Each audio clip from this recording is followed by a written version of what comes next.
মুমিন, তুমি কোন বিপদের মধ্যে পড়ছো, আসো কোরআন হাদিস দিয়ে তোমাকে সমাধান দিয়ে দেই। 10 জন মুমিন বিপদে পড়ছেন, এলাকার যুবকরা একটা পেরেশানির মধ্যে পড়ছেন। ইমাম সাহেব ডাকলেন, আসেন কোরআন হাদিস দিয়ে আপনাদের মাঝে সমাধান করে দেই। 2 জন ভয়ঙ্কর একটা ঝামেলার মধ্যে পড়ছে। ইমাম সাহেব বললেন, আসেন কোরআন হাদিস দিয়ে আপনাদেরকে ফায়সালা করে দেই। 2 জনের সমস্যা, 3 জনের সমস্যা, এলাকার সমস্যা। ইমাম সাহেব বললেন, আসেন না কোরআন হাদিস দিয়ে সমাধান করে দেই। তখন মুমিনরা বলে, সামি'না ওয়া আতা'না, আমরা শুনলাম মেনে নিলাম। সুবহানাল্লাহ। মুমিনদেরকে যখন কোরআন আর হাদিসের দিকে ডাকা হয়, ভাই আসেন কোরআন হাদিস দিয়ে আপনার এই সমস্যার সমাধানটা করে দিই, তখন করার পরে মুমিনের জবাব হবে, শুনলাম মেনে নিলাম। যেহেতু আমার আল্লাহ বলছে, আমার নবী বলছে, সামি'না ওয়া আতা'না, শুনলাম মানলাম। বলেন তো ভাই, মুমিনরা আল্লাহর কথায় আর নবীর কথায় কি বলবে? বলেন, শুনলাম মানলাম। শুনলাম মনে থাকবেন। ইন্নামাল মুমিনুনা আল্লাযীনা আমানু বিল্লাহি ওয়া রাসূলিহি সুম্মা লাম ইয়ারতাবু ওয়া জাহাদু বিআমওয়ালিহিম ওয়া আনফুসিহিম ফি সাবিলিল্লাহ। প্রকৃত ঈমানদার তারা যারা আল্লাহ এবং তার রাসূলকে বিশ্বাস করে, কোন প্রকার সন্দেহ করে না। ওয়াজাহাদু বিআমওয়ালিহিম ওয়া আনফুসিহিম ফি সাবিলিল্লাহ, যারা নিজেদের জানমাল নিয়ে আল্লাহর রাস্তায় লড়াই করে। এই আয়াতে 2টি বৈশিষ্ট্য পেয়ে গেলাম। সন্দেহ ছাড়া আল্লাহকেও বিশ্বাস করে, রসুলকে বিশ্বাস করে, আল্লাহর রাস্তায় জানমাল নিয়ে লড়াই করে। আল্লাহ আমাদেরকে এমন খাঁটি মুমিন হওয়ার তৌফিক দান করেন। এবার আমরা সূরা আনফালের 2-3 নম্বর আয়াত থেকে আরো 5টি বৈশিষ্ট্য জানব। আগের 2টি আর 5টি, মোট হলো 7টি। আল্লাহ তাআলা বলেন, ইকু দিয়েন না মাইকম্যান ভাই, কোথায় ইকু দিয়েন না। ইন্নামাল মুমিনুনা আল্লাযীনা ইযা যুকিরাল্লাহ, মুমিন তারা যাদের সামনে যখন আল্লাহর জিকির করা হয়, ওয়াজিলাত কুলুবুহুম, তখন তাদের অন্তর প্রকম্পিত হয়। আল্লাহর জিকির করা হলে তাদের অন্তরসমূহ প্রকম্পিত হয়। এই জন্য এখান থেকে বুঝলাম, জিকির করা এটা দৈনন্দিন অভ্যাসে পরিণত করা।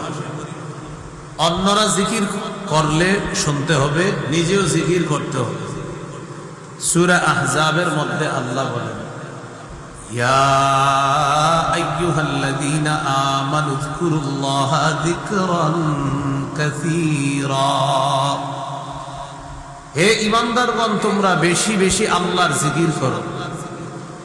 রাসূলুল্লাহ সাল্লাল্লাহু আলাইহি ওয়াসাল্লাম বলেন, আহাব্বুল কালামি ইলাল্লাহি আরবা, আল্লাহর কাছে সর্বাধিক পছন্দনীয় বাক্য হলো 4টি। পড়ি সবাই, সুবহানাল্লাহ,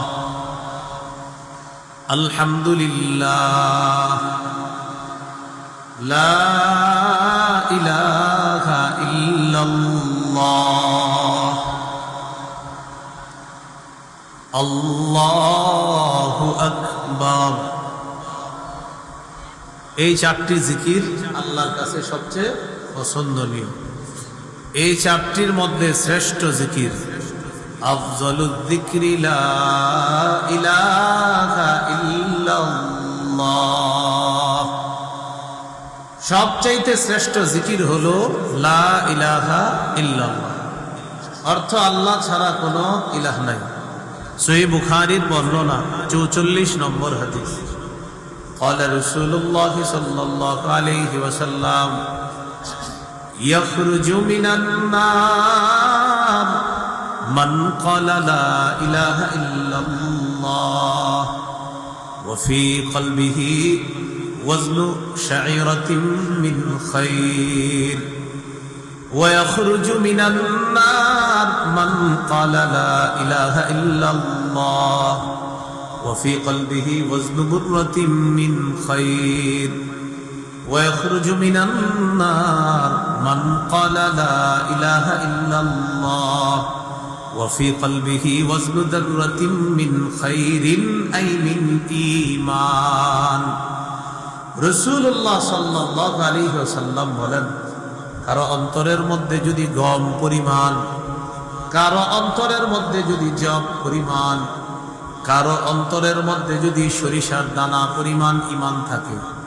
অনু পরিমাণ ঈমান থাকে, আর যদি খাঁটি ঈমান হয়, এই খাঁটি ঈমানের সাথে কোনো মুমিনের যদি মৃত্যু হয়, বিভিন্ন অপরাধের কারণে মুমিন যদি জাহান্নামে থাকতেও হয়, আল্লাহ নবী বলেন খাঁটি বিশুদ্ধ সামান্য ঈমানের কারণে একদিন এই ব্যক্তি জাহান্নাম থেকে বের হয়ে আল্লাহর জান্নাতের মেহমান হয়ে যাবে। সামান্য খাঁটি ঈমান, লা ইলাহা ইল্লাল্লাহ।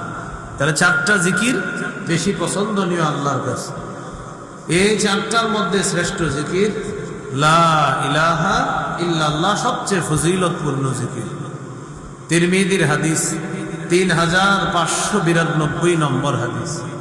قال رسول الله صلى الله عليه وسلم ما قال عبد قط لا إله إلا الله مخلصا إلا فتحت له أبواب السماء حتى تفزي إلى العرش। কোন ব্যক্তি যদি ইখলাসের সাথে একবার পড়ে লা ইলাহা ইল্লাল্লাহ, চলেন না আমরা একবার পড়ি এখন, লা ইলাহা ইল্লাল্লাহ, আবার ইখলাসের সাথে লা ইলাহা ইল্লাল্লাহ। নবীজি সাল্লাল্লাহু আলাইহি সাল্লাম বলেন, একবার যদি কোনো বান্দা ইখলাসের সাথে পড়ে লা ইলাহা ইল্লাল্লাহ, আসমানের সবগুলা দরজা খুলে দেওয়া হয়, তার লা ইলাহা ইল্লাল্লাহ যেন আল্লাহর আরশ পর্যন্ত পৌঁছে। আল্লাহ আমাদের সকলকে প্রতিনিয়ত আল্লাহর জিকির যেন আমাদের জিহ্বাটা তরুতাজা রাখতে পারি, আল্লাহ তৌফিক দান করেন।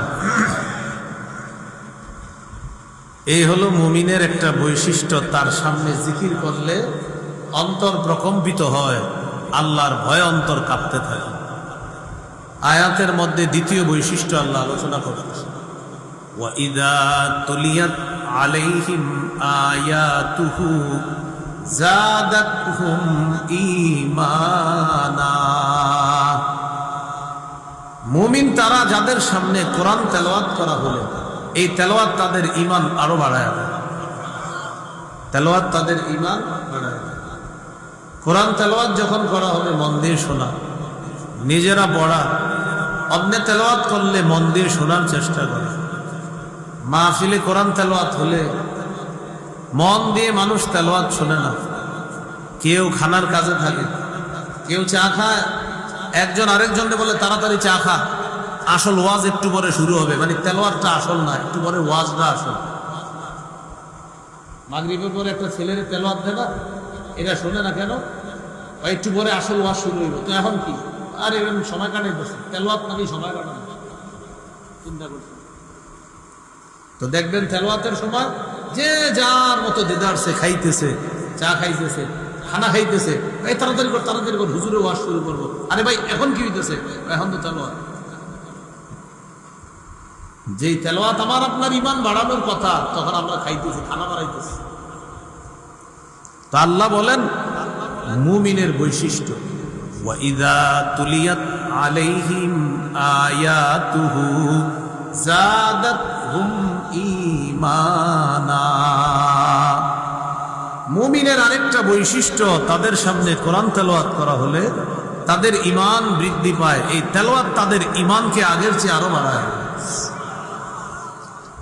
এই জন্য রাসূলুল্লাহ সাল্লাল্লাহু আলাইহি সাল্লাম বলেছেন, তিরমিজির হাদিস 2910 নম্বর হাদিস, قال رسول الله صلى الله عليه وسلم من قرأ حرفا من كتاب الله فله به حسنة والحسنة بعشر أمثالها। কোন ব্যক্তি যদি কোরআনের একটা অক্ষর পড়ে সাথে সাথে তার আমলনামায় আল্লাহ তাআলা 10টি নেকি দিয়ে দেন। একটি অক্ষর।